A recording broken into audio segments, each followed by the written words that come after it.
Hello, and welcome to another Magic the Gathering mechanic overview through the lens of MTG Arena.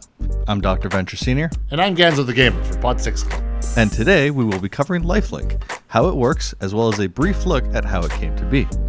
So, what is Lifelink?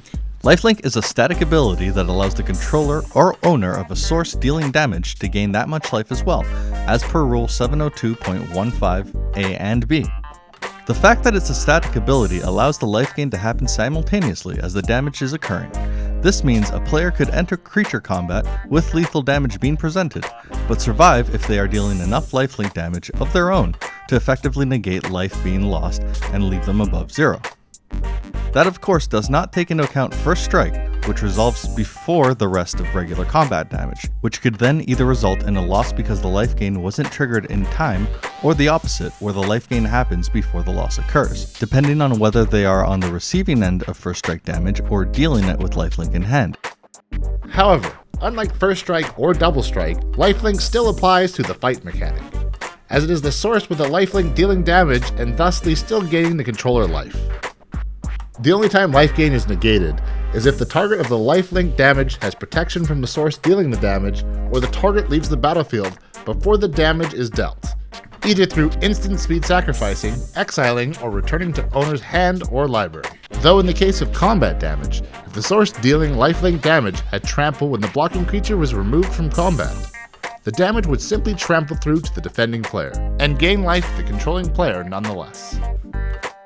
Rule 702.15c states, if a permanent leaves the battlefield before an effect causes it to deal damage, its last known information is used to determine whether it had lifelink. This is a situation that could arise from a creature gaining lifelink from Deafening Clarion and then being sacrificed to deal damage, such as with a Fanatical Firebrand or Goblin Cratermaker.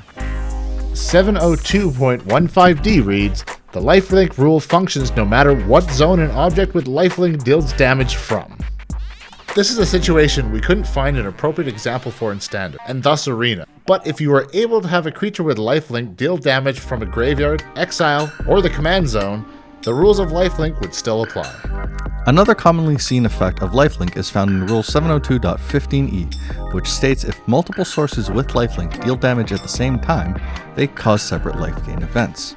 This is typically seen when multiple lifelinking creatures deal damage with a Najani's Pridemate in play, allowing it to gain a +1/+1 counter for each creature with lifelink that dealt damage, despite non-first strike damage resolving simultaneously.